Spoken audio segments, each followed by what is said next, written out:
Alright, Adam Funderburg here. We're going to go through this design, and I like working on these moisture wicking shirts. They're especially for sports programs. Okay, so first thing that we're going to do is we're going to come over here and we're going to change this to Cougars. Okay, click off, then we're going to come over here and go with Seton Catholic. Okay. And then we're going to come down here to Bulldogs, and we're going to make this baseball. Okay. Now, let's zoom in. Okay, so we got this dog that we're dumping. Okay, actually, you know what? Generally speaking, when I add art, especially, when I know that I'm going to be actually swapping something out, a mascot or that sort of thing, I will leave it in place to help me remember exactly the placement and everything, right? So I'll come up here, make sure to snap to center, then I can use my my keys, or I can use these little buttons and change it. Okay, so in this case here, I know that I want to get rid of the dog, and I know that this thing doesn't work for me at all. Okay, so now I've got this black, like charcoal color. I got navy blue, and I got this yellow color. Okay, so what I'm going to do is I'm going to make sure that I grab this, and I'm going to come up here and make sure that I just reestablish my colors. Okay, like so. Okay, now this one here has an outline on it, and I'm good with the outline. I might even actually just take it and swap it out. Okay.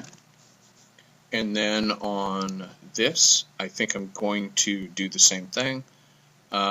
Just throw this color on here and see how that looks. I'm pretty alright with that. And then let's take this and see what this looks like if I swap that color out.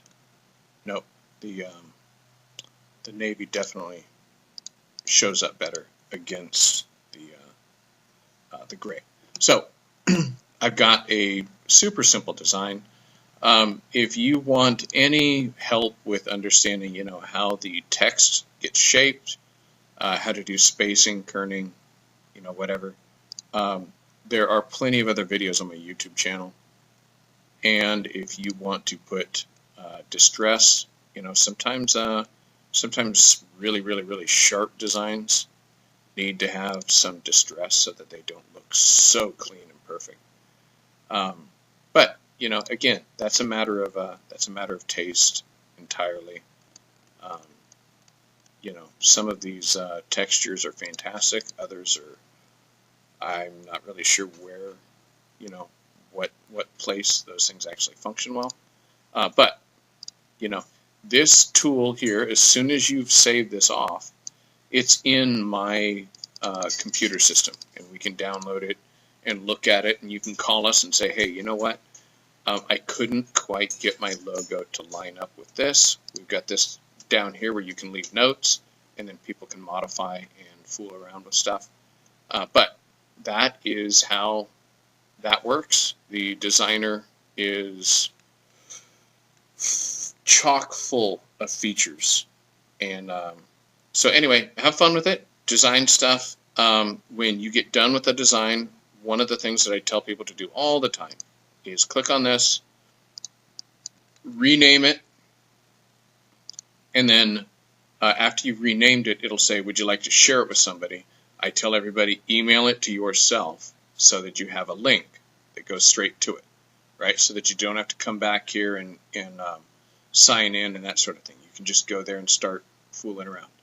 You can also forward that link to other people, and they will be able to start making their own version of what you did, right? They can click on it, it'll load up your art, and then they can start making a version that will not affect your version, okay? So it allows people to collaborate and have some fun with some stuff. So I'm Adam Funderburg. I'm out of here. If you got questions, Adam@brainless